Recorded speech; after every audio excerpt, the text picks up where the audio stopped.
Welcome back to the Skift Daily Briefing. It's Wednesday, May 20th. I'm Sarah Dandashy, and today New York City hotel workers just landed one of the most significant labor deals in the industry's history. Ryanair's CEO thinks Trump will end the Iran war before it costs him the midterms, and Cathay Pacific just removed the most photographed amenity in airport lounges. And the reason why tells you a lot about where luxury travel is heading. Let's get into it.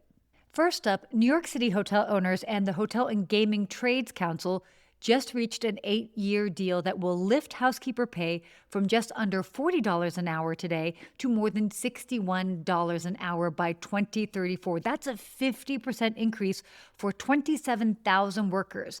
And it averts a threatened strike that was timed perfectly to maximize leverage during the World Cup.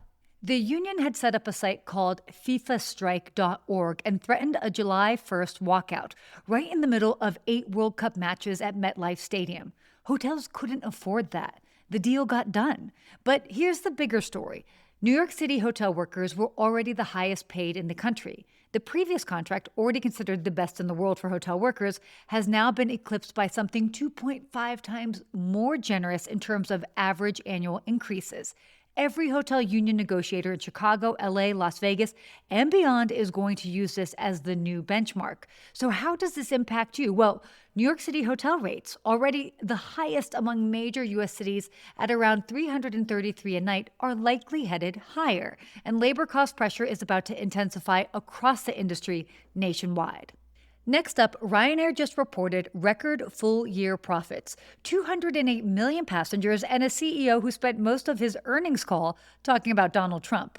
Michael O'Leary, who is never short of an opinion, made a striking prediction.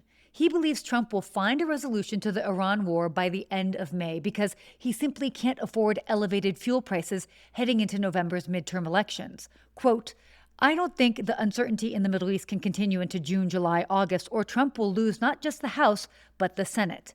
Now, on the fuel side, O'Leary says Europe is now essentially fully supplied from alternative sources. West Africa, Norway, the Americas. The problem has shifted from supply to price, and he expects costs to stay elevated for months regardless of how the conflict ends. He also warned that several European airlines may not survive the winter, carriers with weak hedge positions and heavy debt loads from the pandemic.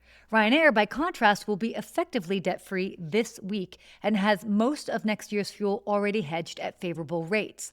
The takeaway, O'Leary is positioning Ryanair as the last airline standing in Europe if things get worse, whether that's strategy or bravado. But with O'Leary, it's usually both. And finally, Cathay Pacific just reopened its famous Wing First Class lounge in Hong Kong after an 11-month renovation. And the biggest news is what's missing. The cabanas are gone. Now, for over a decade, the Wing's private suites with full-length day beds and deep-soaking bathtubs were arguably the most coveted and also most photographed amenity in commercial aviation. Travel-obsessive structured Hong Kong layovers around them. Now, in their place, 7 pre-bookable massage booths. Okay, so more functional, more efficient, and less theatrical. And that's exactly the point. Cathay is making a deliberate bet that luxury travelers in 2026 don't want to be astonished.